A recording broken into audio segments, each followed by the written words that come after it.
Hey there, fitness enthusiasts. This is Tyler coming to you with a good instructional video today. We're going to talk about the ways to measure your progress. We've actually got 5 different methods that you can use to see if your workouts, the time that you're putting in, are actually getting you somewhere, that you're not just spinning your wheels.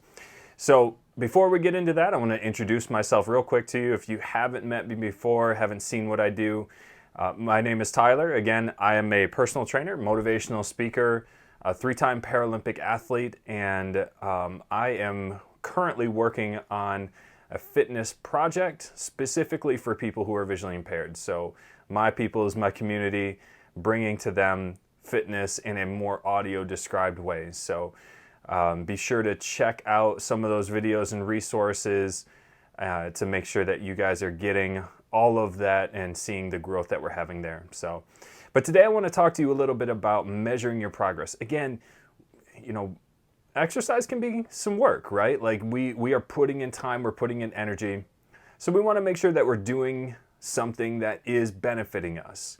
So as we talk about the ways to check our progress, I want to go through a few of them with you today and give you some practical tips on how you can utilize them, which ones are important, which ones are a little lower on the list. So let's go ahead and jump right into those and talk about what they are. Okay, so specifically speaking, there are 5 basic ways that you can measure. And so I'm going to give you the order from least important to most important. Okay, so the ways that you can measure your progress from least important to most important. The least important is your weight. And I know that's probably a little bit shocking, but I'll explain that as we go. The least important way to measure your progress is by measuring your weight. The second, least important, kind of working our way up the list here, is your girth. Okay, so measuring around your body, your circumference measurements. And that can be pretty much anywhere around your belly, around your arm, your chest, your neck, thighs. So girth measurements. The next one, okay, we're moving up the list in importance here, composition. Okay, we're going to talk about that one. What is your body composed of? How do you do those measurements? Why is that important? Second to most important is performance. Okay, so measuring your progress by what you're able to do in your workouts or what you're able to do in your daily activities. So performance is the second most important measurement that we can look at for progress. And then the most important, okay, number 5 on the list, top, or if you flip it around, number 1, I guess, is how you feel, okay? And I know that's going to sound a little ethereal, but I'm going to talk to you about different ways you can quantify that. But how you feel is the most important measurement when it comes to progressing and measuring your fitness and your exercise. So let's go through these little by little. Let me give you a few details on each one and some practical tips for each one of these, because again, I think it's so important that we find ways to measure our progress. We want to know that we are getting somewhere, okay? And at the end of this, I've got a couple of real applicable things that you guys can take away from this, some lessons that I think are so important from the years of experience that I've had as a trainer, as an athlete, that you guys won't want to miss. So stick with me. Let's talk about your weight, first of all. The thing about your weight is it's very easy to measure. So some of the positive things, it's very straightforward, very easy to measure. If you're visually impaired, it can be a little bit tougher, but there are plenty of accessible scales out there that you can find. Be sure to jump onto my group. There's a few threads that we've had about accessible scales and stuff that can link up with your phone. But very easy to obtain that measurement. And also your weight can be calculated into your BMI formula. Okay, so that's another advantage to checking your weight, is that you can calculate then your BMI. Your BMI is your body mass index. It's strictly a formula. It's a height to weight ratio. How tall are you compared to how heavy you are? So I wanted to go through that and explain that to you guys, because a lot of times people confuse BMI with body composition. They're 2 different things, okay? So your BMI is strictly your height to weight ratio. I had a client that I worked with for a little while who his BMI was a little bit up above what it should be. When you run the formula, a BMI of under 25 is what you're going for a healthy physique. And so I said, you know, your BMI is around 28, so we have essentially one option here. He said, yeah, apparently I got to get taller, right? I said, well, I guess you could try to do that, but not the one you can typically control. It's strictly your height to weight ratio, okay? And so easily found, there are formulas that you can find online to find your BMI. If your BMI is under 25, that's a pretty good measurement, and it's generally a good rule of thumb for measuring how healthy you are based on your weight. So some of the drawbacks, though, with your weight measurement is it doesn't measure your composition. Okay, so there's a term, and it's not the best term, but I think it does make sense. It's called skinny fat, right? It's a little bit of an oxymoron, right? But I've met and worked with a lot of people who were not heavy, right? They were pretty lean, they were thin, but they were not necessarily healthy, right? So your weight doesn't measure how much muscle mass you have, how your bone density is. It doesn't measure your composition. So not that it's a bad measurement, but we're missing a lot of details, okay? And one of the other drawbacks, and this is what I tried to work with a lot of my clients, especially my female clients, but the thing is your weight can fluctuate so much depending on what's going on in your life, okay? So, you know, I could step on the scale right now and see what my weight was, and then I could go to the kitchen sink and drink a bunch of water, step back on the scale, and I'm 1.5 pounds heavier, right? So your hydration levels, you know, what you ate for that day, which, by the way, what you eat for that day doesn't necessarily change the amount of fat that you have. You can say, oh, I ate so much today, I've gained so much weight. Well, no, you haven't. You just have a whole bunch of food in your system, right? You haven't gained a lot of weight. It's your body plus the food that you ate and the water that you drank. Now, some of that will be absorbed and assimilated into your body, but it's a misnomer to say, I ate so much today, I'm gaining so much weight. So, you know, weight can fluctuate so much if you're female, depending on where you are in your menstrual cycle. Your hormone levels can dictate how much water you're going to retain. So it really can fluctuate a lot. And I recommend that people check their weight, but do it infrequently and do it more from a clinical aspect, just as an observation. I wouldn't get too hung up on it. Some people have definitely used it very successfully. Some people it's very, very motivating for. If you're in a system like Jenny Craig where you're doing regular weigh-ins or Weight Watchers, something like that, then it can be very helpful. I just caution people not to get crazy hung up on their specific weight, okay? So a couple things there. Next one, let's talk about girth. This is some of the advantages to this. Girth is more of the desired change that you're looking for. So we'll talk about this a little bit with composition as well.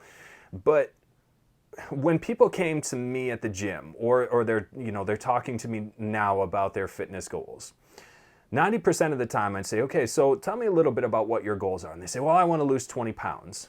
Okay, well, tell me why. Let's dig a little bit deeper. Why do you want to lose 20 pounds? Well, because I've got this bathing suit and I put on some weight over the winter. I want to be able to fit in this bathing suit and look good for the summer.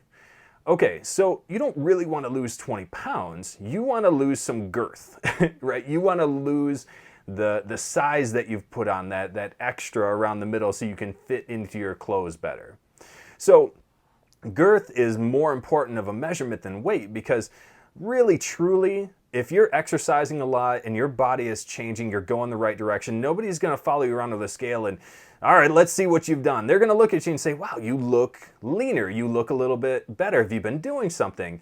So it's your girth measurement that's more important than your weight because that's really what people are seeing. And most of the time, that's more of what people are looking for. It's also pretty easy to measure, again, kind of like your weight. If you get a flexible tape measure, And if you're visually impaired, you have a tactile tape measure that you can get. A lot of online visually impaired stores sell those. They're pretty easy to measure, right? You can go around your upper arm, around the chest, around the belly, that's the big one, around the midsection, right? Or the hips or the thighs.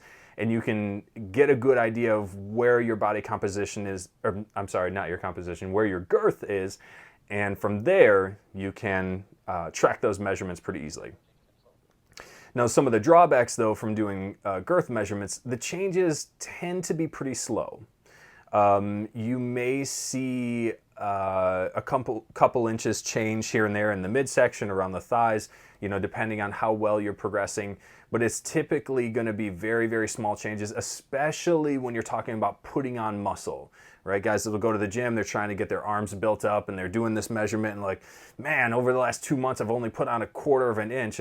Well, that's a lot of muscle, though. So the measurements can be a little slow. And unless you're careful, your measurements can be thrown off pretty easily just simply by how hard you cinch the tape measure. There are some special ones that you can buy that are spring-loaded, so that kind of guarantees that you're putting the same amount of tension on the tape. You're not stretching it or pressing it too hard into your body. But I don't know that any of those are available in like an accessible version, not that I've ever come across. So again, girth measurement, pretty good overall. Definitely not the end all beat all, but definitely something you guys can use. So let's talk about composition next. So we're kind of the middle of the list now, moving towards the more important ones. Your composition is as it sounds, right? It's what your body is composed of. So how much of your weight is body fat? How much of your weight is muscle? How much of your weight is bone and other lean tissue, right? So composition is really the best measurement that you can look at biometrically speaking. So when you're measuring things about your body physically that you can quantify, your composition is really the most important. A change in your body composition will strongly reflect a change in your health, right? If you're able to bring your body fat percentage down, meaning that your muscle tone, your lean muscle tone is going up, that's the biggest difference there that you want to think about, is that a composition change doesn't just mean you're losing body fat. That typically means that you're gaining some muscle in its place. Okay, so quick example. If I have a person who, man, my math is going to be so rough right now. Let's say I have a person who weighs 200 pounds, right? And they are 20% body fat. That means 40 pounds of their body is comprised of body fat, which is not great. It's not awful. It depends on if they're male or female. If they're female, that's a pretty good percentage. If they're male, it's kind of middle of the road. Females' body fat percentage genetically will be higher because of their gender. Just let me back up a little bit. It tends to be higher because you are a female. Tissue around the breasts and the hips, that is normal. So average body fat range, healthy range for males, we recommend between 15 and 25%. For females, it's between 20 and 30%. So just so I clarify that. I'm not trying to be gender specific here. Anyway, 200-pound person, 20% body fat, that means they're carrying about 40 pounds of fat on their body. Now, if that person says, I want to lose some body fat, I am just going to hit the treadmill and I am going to run. That's all I'm going to do. I'm going to do my cardio. I'm going to hit the elliptical, and that is it. So is cardio good for you? Absolutely, right? Treadmills, ellipticals, they're so good for you. Stepping, walking, awesome for you. Don't ever let anybody tell you otherwise. Now, if that's the only thing that they do, though, here's what could happen. Here's a high potential. You're not going to build up a lot of muscle just by doing that cardio. You're gonna atrophy the muscles slightly in the arms and the chest and the shoulders. You may build up some muscle tone in the legs a little bit, but the cardio is not gonna get it too well. So this person may lose 20 pounds, okay? So they drop down to 180 pounds. And in the process, they may lose let's say 15 pounds of body fat, but they might also lose 5 pounds of muscle. Okay, so they have dropped 20 pounds total, but the 15 pounds of body fat and the 5 pounds of muscle that they might have lost because they have not been doing a lot of strength training ends up meaning that even though they've lost 20 pounds, their body composition is still going to be around 20%. They're kind of leaning towards that skinny fat, that stage where, yes, they are lighter, which generally speaking is better. They've done a lot of cardio, so that's great for their heart, for their lungs, but they haven't really changed their body fat composition, right? Their body fat percentage. They need to bring that muscle tone up. So a lot of information there, but hopefully that helps make sense. Strength training is so important, especially for females. So it is definitely the best biometric measurement. The challenge with your composition is it's not super easy to measure. There are some home devices that you can get. There are some scales that you can get where you stand on them with your bare feet, or a device where you can hold with your hands. It's called a bioelectrical impedance device. And most people don't really understand how that works, but simply put, you're holding it or you're standing on this device and it actually puts a very, very low voltage electric current through your body. So low that you don't feel it.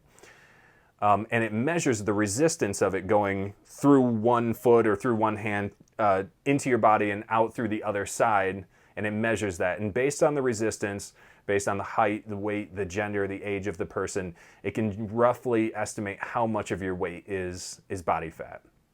So this is a pretty simple way of doing it. Again, finding accessible technology to do that can be a little touch and go. My family actually has a scale that we use that will measure body fat percentage. And it can have an error depending on how dehydrated you are and a few things like that. But generally speaking, composition measurements are definitely better overall than your weight and overall than your girth measurements. So let's go on to the ones though that are the most important. Let's talk about your performance, right? Second to most important. Performance is a really, really good measurement to have. It's very quantifiable and it's very noticeable almost immediately. So there are a few things that we can talk about. I'll give you a few examples. But generally speaking, when you have a change in your performance, that will end up equaling out to be a change in your body in the long run, okay? So let's take running, for example, okay? Many of you have probably heard of like a Couch to 5K running program. And that is a really great example of progressive, measurable performance. You start off week 1, you do a 5-minute warm-up walk, and then you jog for 60 seconds and walk for 90 seconds. Jog for 60 seconds, walk for 90 seconds. You do that pattern for about 20 minutes, and then you cool down, walk, and you're done, right? In the following weeks, that number ratchets up. You know, if you jumped into that program in week 10 instead of week 1, where week 10 is, you know, a straight 20-minute run, then you're going to have a really hard time with that. You can measure your performance by working through that program, right? From week to week, you can see yourself getting better because you're progressing into more challenging exercise.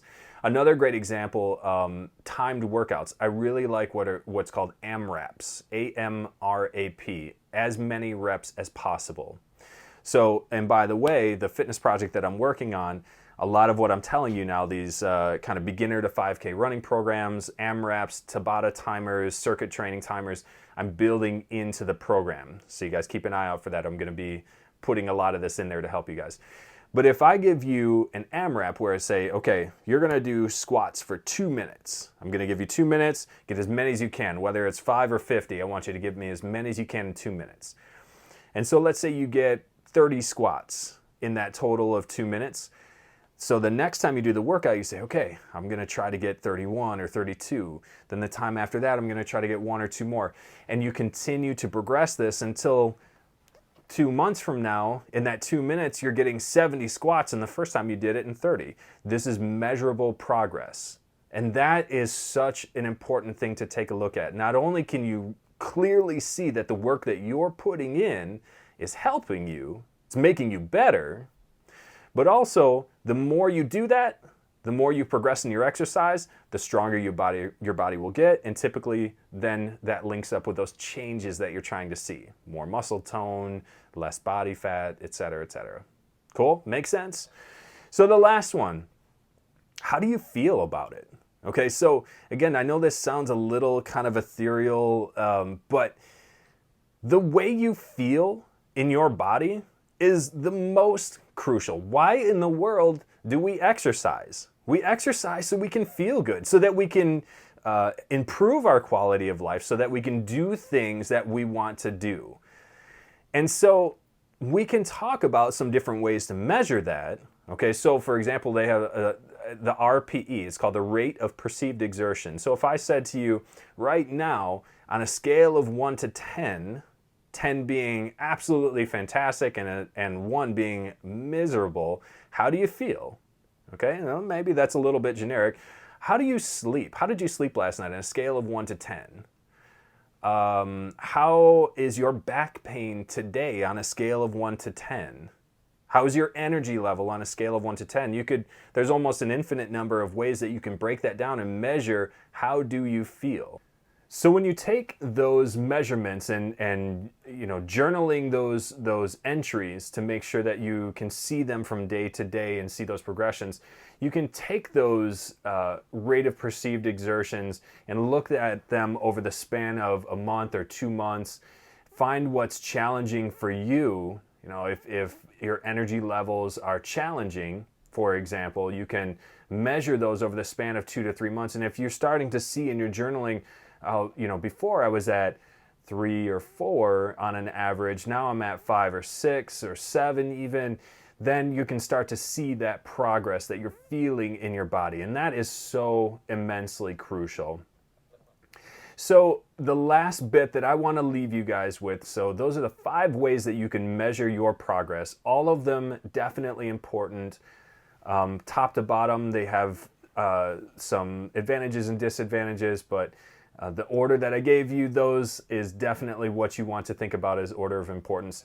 Let me leave you with a couple of thoughts. Okay, so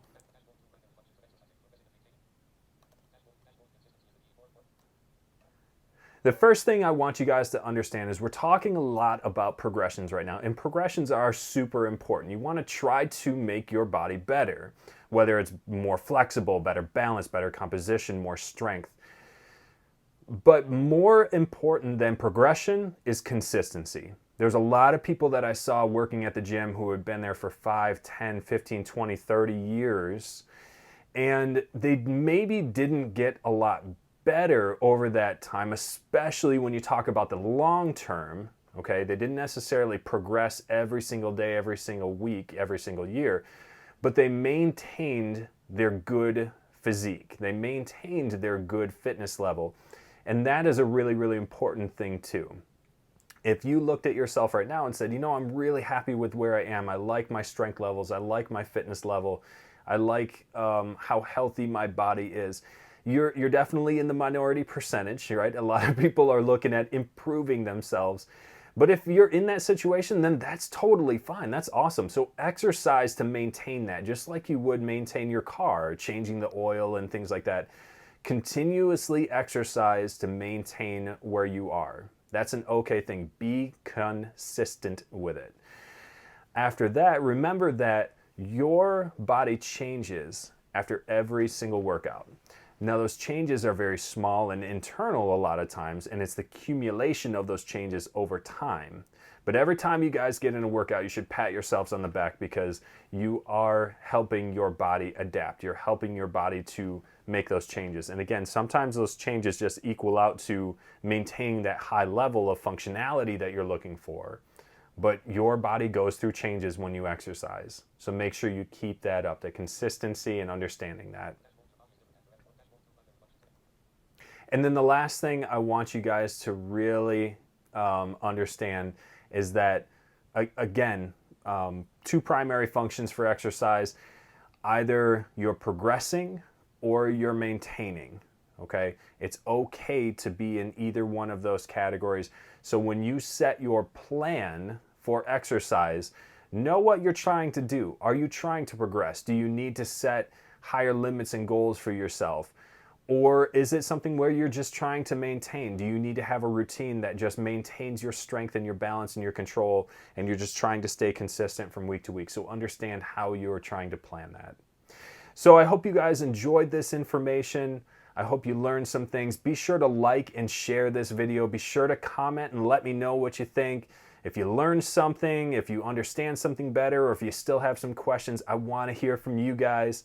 And I want to make sure that this is helping you. So again, give me a thumbs up, share it, like it. I really, really appreciate that. I hope you guys make it a strong day. And as we say at Revision Training, let's change the way we look at it. Take care, guys.